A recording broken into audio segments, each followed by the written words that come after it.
So, here's my question that I've been asking myself today. Why am I telling myself a poverty story?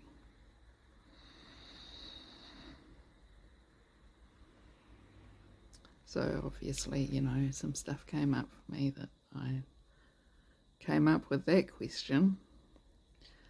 And my reasons were, to start off with, it's my default position. I know it. I have proof of it. And I'm used to feeling lackful.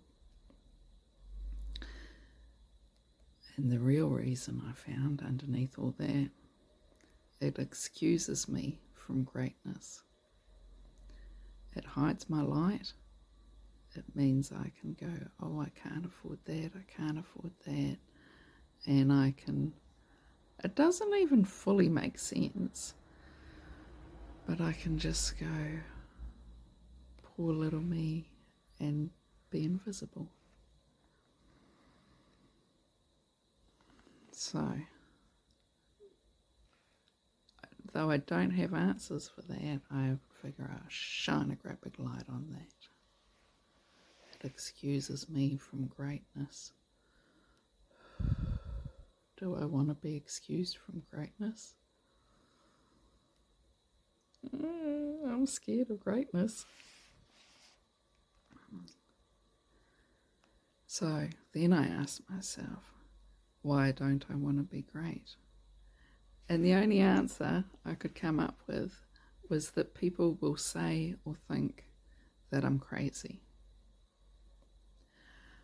I don't like that answer, because then you think of, amazing, great people and how many people they had thinking they were crazy. They may have even been punished for their way of thinking because it was new and great. And they didn't let it stop them.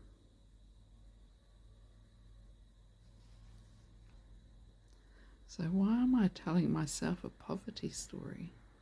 To keep me small.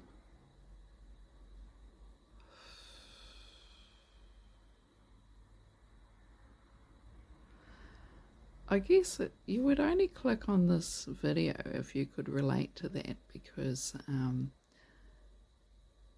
anyone who doesn't tell themselves a poverty story is just like off to the side of this issue.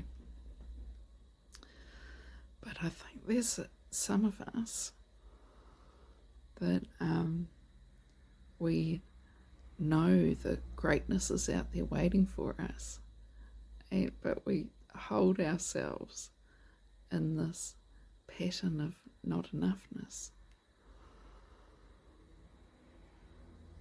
So really, this is me breaking out.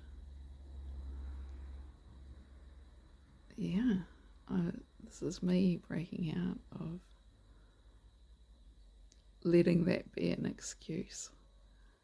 Okay, of feeling alone in that story too. Of not even necessarily believing, because as soon as I say it out loud, it makes it not true, but that I'm alone in that story, that I'm the only one who doesn't know how they're going to pay the rent. And I feel like I need to put on this facade that that's not happening.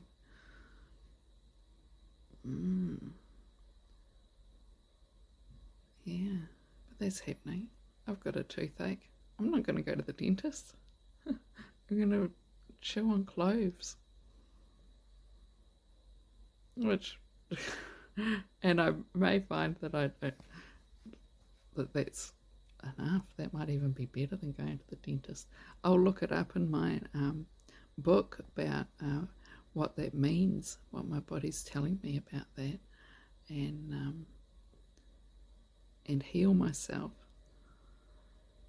And then I tell myself that that's quite a good thing about poverty, is that it makes me look outside or look inside, rather than going to the person who fixes toothache.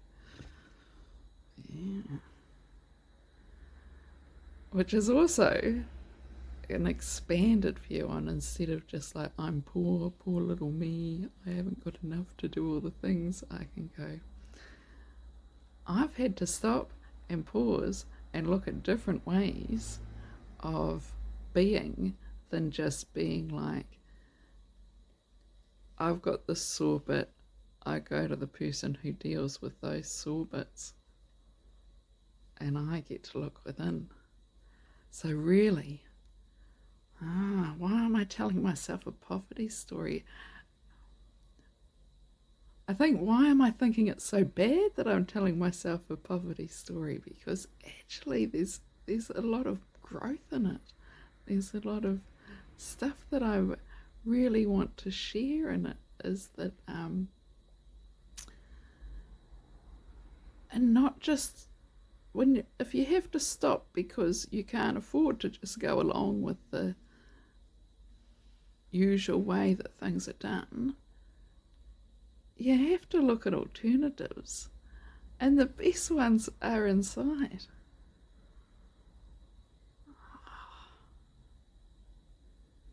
Yeah. So although I started off with going, oh, poor me, I want to change, which is still true, and I still want to live a much wealthier life than I do, and at least have all my needs met without worrying about paying the rent. But if I can look beyond my toothache to what that means to me,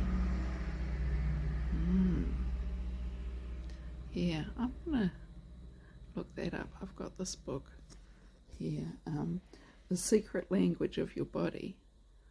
Yeah, I'm gonna see what that book tells me, and that'll set me on a whole another journey. But although, there's a thing of poverty bad, poverty not all bad.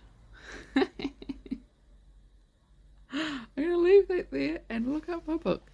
Thank you.